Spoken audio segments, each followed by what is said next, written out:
This is Always Talking Ball. Tyler Noe, Lance Barton. Let's get to our big game breakdowns, sponsored by Brandon Bills. Click on the link in the episode description or the QR code that is in the top right of this screen on YouTube. Type in Branded15 for 15% off of your first order. 3:30 ABC, number 23 Auburn at number 7 Oklahoma in the All Podcasters Bowl. Oklahoma currently minus 6.5 on the line. I think it opened at 4.5, now up to minus 6.5. Sooners are 12-6 against the spread in 18 games as home favorites during Brent Venables' 4-year tenure. Meanwhile, Auburn 3-4 against the spread in 7 games as a road underdog under Hugh Freeze. Now, with that said, Auburn's already gone on the road this year, like we talked about. Picked up a big win, 38-24 over Baylor in week 1. They were a road favorite in that scenario. But here's a stat for you I'm going to repeat this again later on in the episode.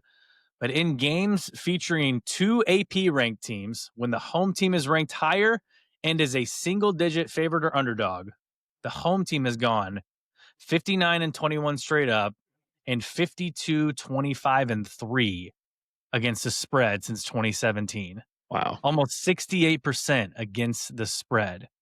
So there'll be a play on Oklahoma here. So we'll see at the end of this preview what we got going on. Couple injury concerns. Malcolm Simmons, Eric Singleton Jr. both questionable. I think they're both expected to play. Yep. Same on Oklahoma side. Giovanni Gibson, Jaden Gibson, they're both questionable. Probably going to still expect to see them out there on Saturday afternoon in Norman. We know the deal with John Mateer and Oklahoma's offense.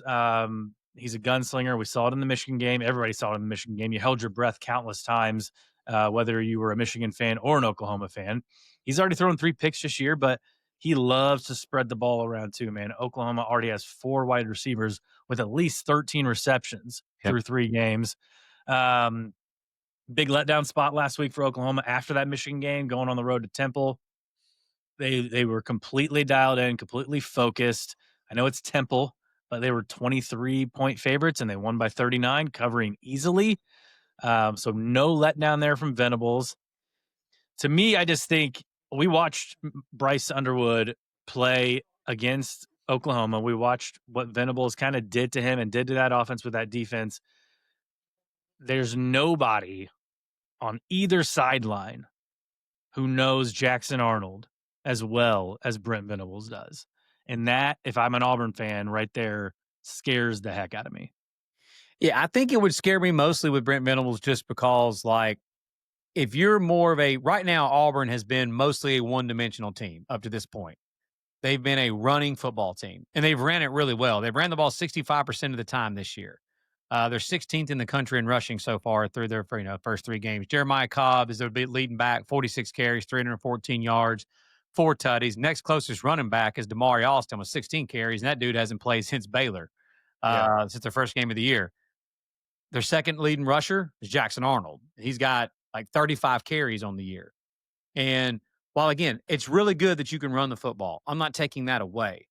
My point is, in a game like this, against a defense that's as good as Oklahoma's and a defensive coordinator, the head coach, Brent Venables, against a elite defensive play caller like this that has the personnel that he has, if you're going to be one-dimensional, you're done.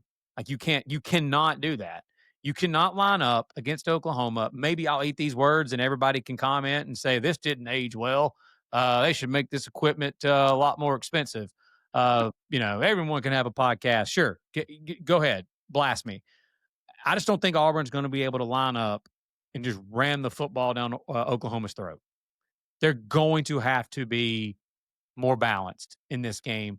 They're going to have to make throws down the field and be more explosive in the passing game with a top 5 wide receiver unit in college football.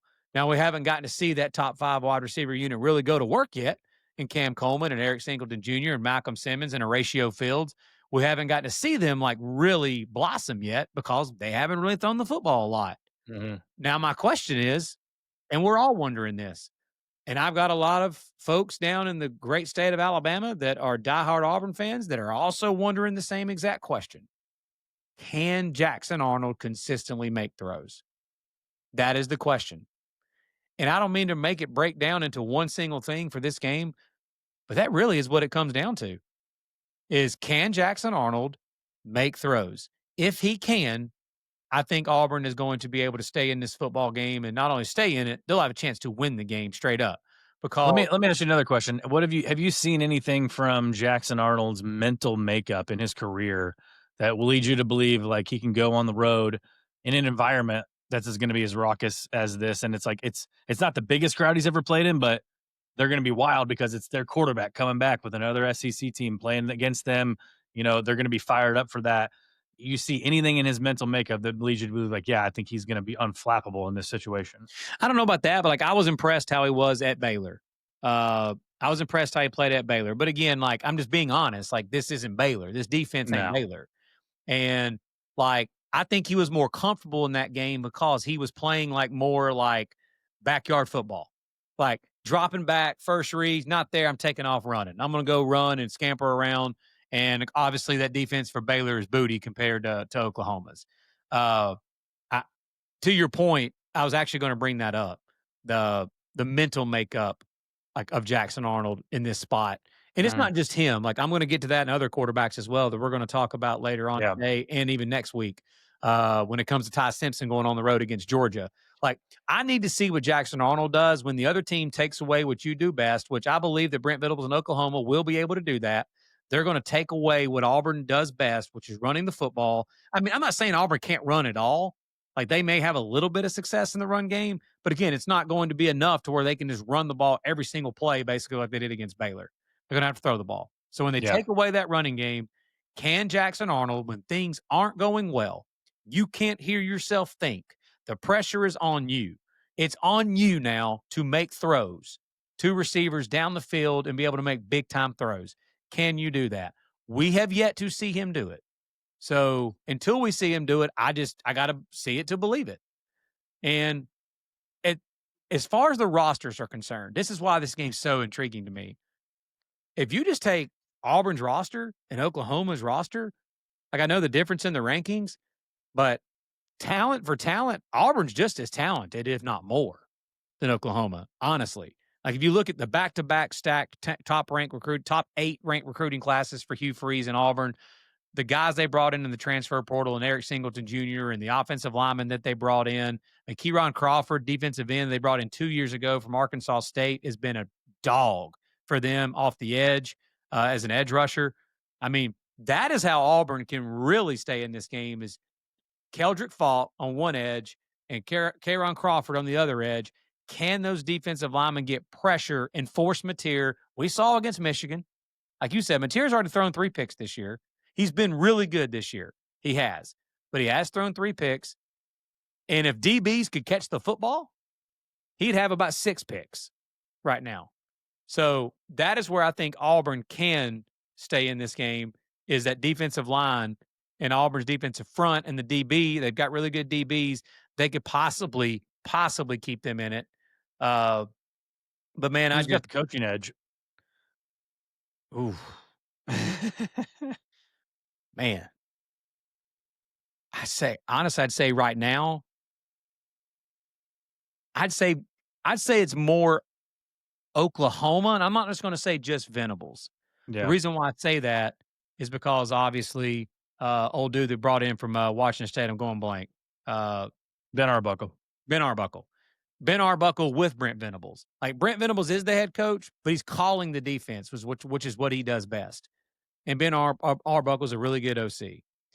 A a stat that I want to give out when I was really prepping for this game, a stat I want to give out, the nugget that I found that I thought was interesting that would worry me if you're an Auburn fan in regards to running the football in this game. You know, Michigan had 32 carries for 146 yards against Oklahoma in that game. 75 of that 146 came on one run on the first play of the second half on Justice Haynes' 75-yard touchdown run. That means on the 31 other carries for Michigan in that game, they only had 71 yards rushing, 31 carries for 71 yards the rest of the game. That's not good. And we all think, everybody in the world thinks Michigan's some really good running team.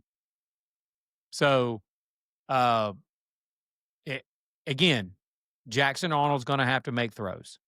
Yeah. And I've got a best bet in this game as well.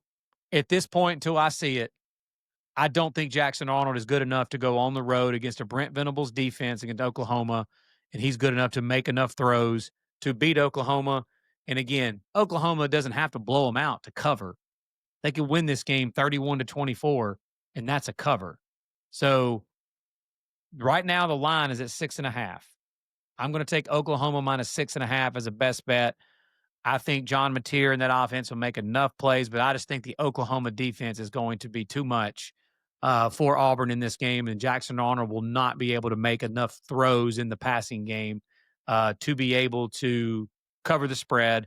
And I think that stat that you gave out, how Oklahoma under Brent Venables has been really good against the spread at home as a favorite, I think they're going to take care of business in this game and win this game and cover the spread against Auburn.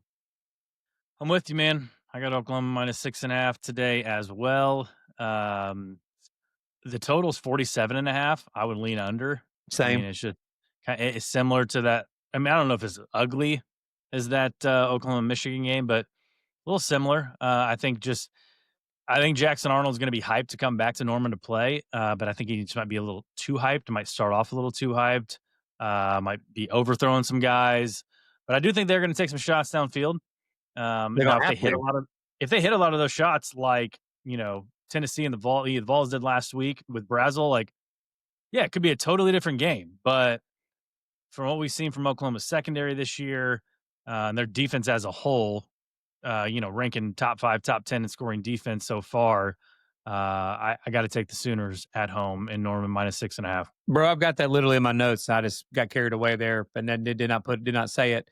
Shot literally have in all caps, shot plays in Yep. my notes. Auburn needs to do exactly what you just said. They need to literally drop back and just throw alley oops down the field. A basketball reference. Just throw it up to Cam Coleman and Malcolm Simmons and Horatio Fields and Eric Singleton Jr. and let those guys be athletes and go get it. Yeah. Love it, man. Week 4 is sure to be a good one. Make sure you tune in on Saturday and then tune in on Sunday night, Monday morning for our recap episode. It'll be out on YouTube, Spotify, and Apple. Like we said, go subscribe, go follow, go share, leave us a comment, leave us a 5-star rating.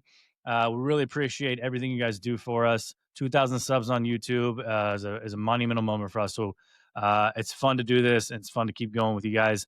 Again, Instagram, TikTok, X, all the socials. Go follow us on there. We'll be putting out prediction videos for the rest of the week.